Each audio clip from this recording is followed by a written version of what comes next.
mahasiswa UPI PTK Padang dari Fakultas Ekonomi dan Bisnis kelas manajemen 8. Kami di sini akan mengadakan wawancara untuk memenuhi tugas manajemen strategi dengan dosen pengampu Bapak Ramdhani Bayu Putra SEMM. Kontakkan saya sendiri Ririn Julia Francisca dengan nomor PP 2110-1155-38383. Dan saya Revian Sadila Praba dengan nomor BP 211-1155-38381. Dan saya Fitria Angela Suci dengan nomor BP 21101155310391. Saya Putri Rahmawati dengan nomor BP 2110-1155-31314. Assalamualaikum warahmatullahi wabarakatuh. Kami ingin bertanya kepada Kaca, bagaimana analisis SWOT pada PT Multi ini?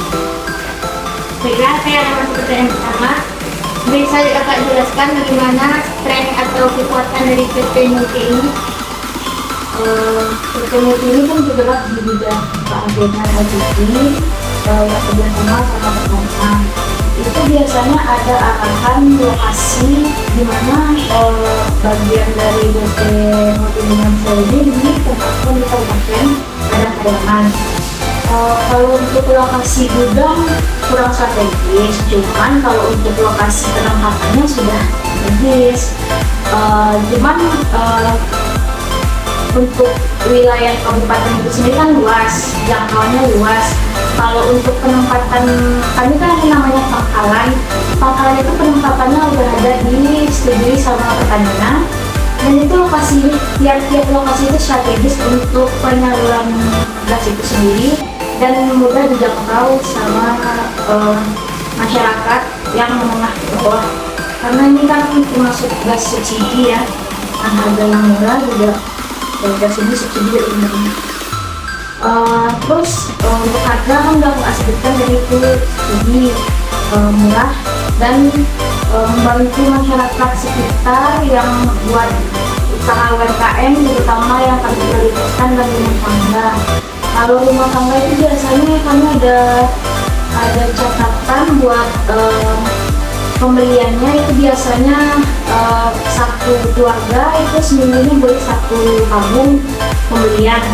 Dan diusahakan untuk UMKM itu biasanya maksimalnya 3 pembelian karena pemerintah harus mensupport UMKM atau masyarakat lokal di Kabupaten Padang karena dia berlokasi strategis untuk berdagang, jadi itu lokasi yang strategis juga untuk penjualan gas. Terus untuk konsep pangkalan itu sendiri biasanya itu agen sudah menempatkan di titik-titik strategis yang mana pangkalan tersebut udah disetujui oleh Pertamina untuk diletakkan di sana di titik mapping yang sesuai dengan lokasi masyarakat yang banyak dan mensupport untuk UMKM di sana. Yang selanjutnya untuk penjualan sendiri itu terjangkau ya, udah ada persetujuan dari Pertamina dan ke agen itu penjualan headnya di harga 17.000. Lebih dari harga itu akan ada penguatan sanksi dari agen ataupun Pertamina ke pangkalan karena perjanjian di awal sudah ditetapkan itu harga head per daerah, apalagi daerah kabupaten yang akan ditempatkan sebagai sub penyalur gas itu sendiri. Sebenarnya untuk weakness atau kelemahan dari PT ini gimana? Kalau untuk kelemahannya sih biasanya itu untuk usaha ya, itu kan perlu modal yang cukup besar, apalagi membuat suatu perusahaan persero itu sendiri gitu kan, yang berdiri sendiri dan bekerja sama dengan Pertamina, itu biasanya modalnya nggak dikit ya. Kalau untuk dianggarkan saya juga kurang tahu karena itu kan kepemilikan ya. Cuman nominalnya itu sangat besar, untuk kelemahannya ada di sana. Lalu Untuk persaingan di daerah kabupaten itu sendiri untuk agen itu sekarang agennya udah 9 atau 11 agen, yang mana dulu waktu kami baru masuk sebagai agen itu baru 5 atau 6 karena itu masih mensupport masyarakat di sana untuk mendapatkan. Tapi sekarang makin banyak agen yang ada di kabupaten, terutama Kabupaten Padang Pariaman, itu yang menyebabkan persaingan, bertambah banyaknya pangkalan, bertambah banyaknya agen dan bertambah banyaknya pangkalan. Jadi gas itu ada sedikit penumpukan atau banjir istilahnya sama kami. Banjir itu ibaratkan barang banyak tapi konsumennya itu aja gitu. Kayak rumah tangganya nggak bertambah, UMKM-nya juga itu aja, jadi bersitu banjir dan stok kami itu bertambah gitu. Itu menyebabkan biaya juga keluar sebagai beli tabung, nambah tabung jadinya kan, soalnya kan gasnya nggak kejual dan dia kan. Cuman itu biasanya yang dapat kerugian banyak sih itu pangkalan. Kalau di agen itu cuma nambah tabung, cuma nambah opsi buat pangkalan buat menyalurkan aja. Cuma di sana titik kelemahannya juga ada. Selanjutnya mungkin banyak sih. Sebenarnya untuk peluang atau opportunities PTT ini gimana? Peluang di sini sih kebanyakan peluangnya di operasional kantor, mungkin kan kayak SDM-nya, kerjanya. Contohnya kayak admin itu biasanya perlunya 2 atau 1 tidak cukup. Cuman kalau di sopir dan armada itu biasanya makin banyak permintaan konsumen, itu makin banyak juga tuh tabung atau jadwal yang harus kami kelola. Jadi bertambah armada gitu kan. Itu juga sebagai peluang gitu untuk menambah di bisnis agen. Untuk yang terakhir yaitu threat atau ancaman dari PT ini gimana Kak? Ancamannya mungkin ini ya, di suatu kerjasama antara Pertamina khususnya itu kan ada perjanjian atau kontrak dulu sebelum jalannya bisnis ini. Itu di kontrak ada perjanjian di mana kalau ada salah satu syarat yang nggak memenuhi itu nanti ada hukuman atau denda atau pencabutan sebagai distributor agen. Jadi itu salah satu yang bikin kami harus terus kerja keras, atau maksudnya biar nggak dapat ancaman-ancaman seperti itu yang kayak keluar dari jalur kontrak atau melanggar kontrak gitu kan, supaya kerjasama kami itu masih berjalan terus menerus dan masih menjadi distributor atau agen dan Pertamina. Yang mana itu perjanjian dengan Pertamina itu kalau sekalinya kena itu bakalan di blacklist gitu, bakalan ada nama-nama lagi yang bakalan muncul gitu, maksudnya bakalan diingat orang kita punya kesalahan apa dan kesalahannya itu bakalan diungkit-ungkit terus gitu.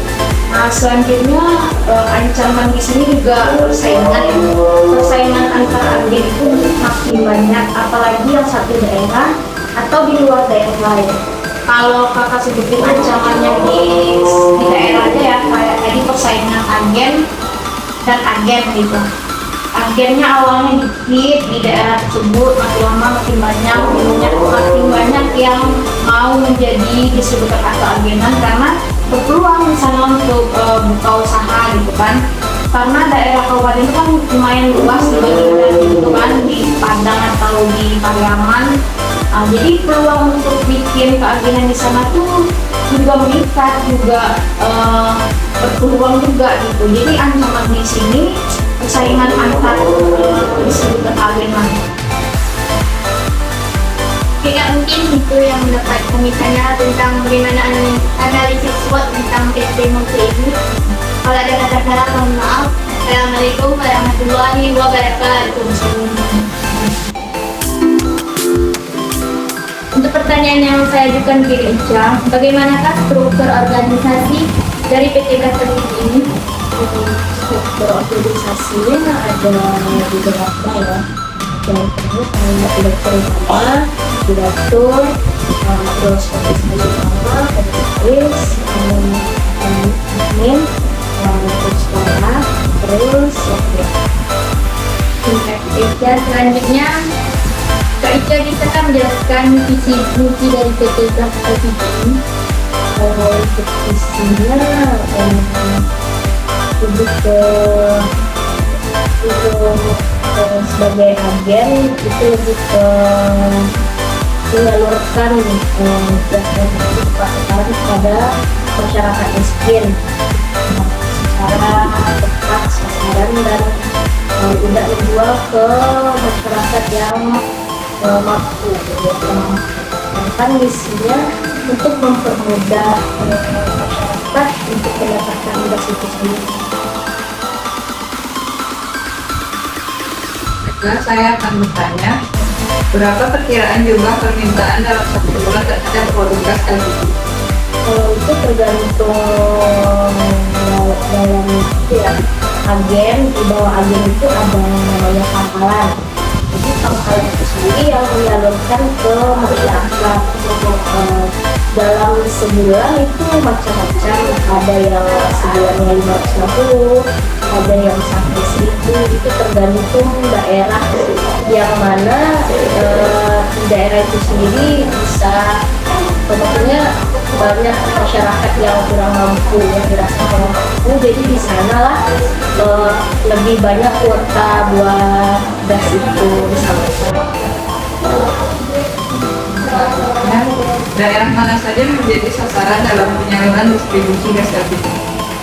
Kebetulan PT Multi Negara ini buat penyalurannya itu di daerah Kabupaten Padang Pariaman. Jadi emang sekitaran Kabupaten Padang Pariaman untuk penyaluran gasnya dari Cincin sampai ke batas kota ya, sampai ke Limau itu masih masuk daerah ya, daerah batas kota. Saya akan bertanya, menjadi lisan alat promosi apa yang dilakukan dalam PT ini? Jenisnya itu yang fasilitasnya itu ke armada sebagai mobil sarana untuk menyalurkan gas, terus gasnya sendiri sebagai untuk menyalurkannya untuk dibagikan ke masyarakatnya untuk harus perlu gasnya itu sendiri kan. Terus fasilitas yang lainnya untuk komunikasi seperti handphone itu untuk mempermudah komunikasi antar pekerja dan antar pekerja dengan penyalur, maksudnya dengan pangkalan itu sendiri harus komunikasi ke admin atau ke sopir buat berapa jam berapa dia mau masuk atau udah standby nggak gasnya untuk disalurkan. Fasilitas apa yang digunakan untuk setiap pelaksanaan berbeda?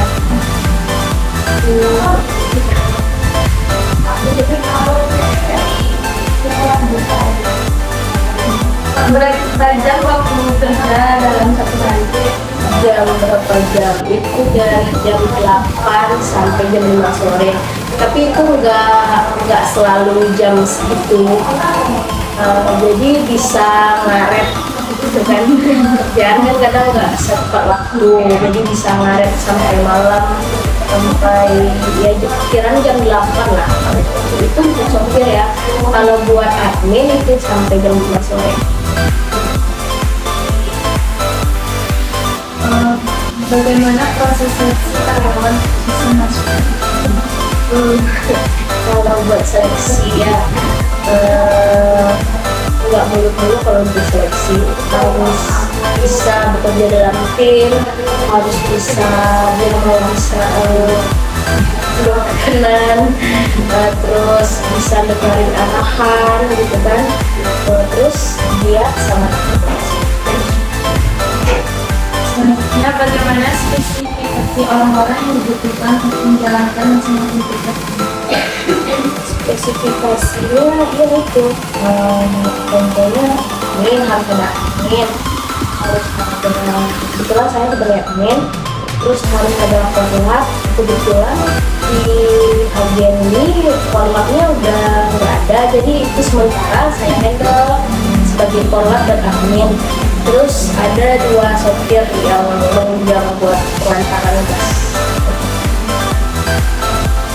Oke, Kak, mungkin itu pertanyaan-pertanyaan yang kami tanyakan kepada Kakak. Terima kasih atas jawabannya. Assalamualaikum warahmatullahi wabarakatuh.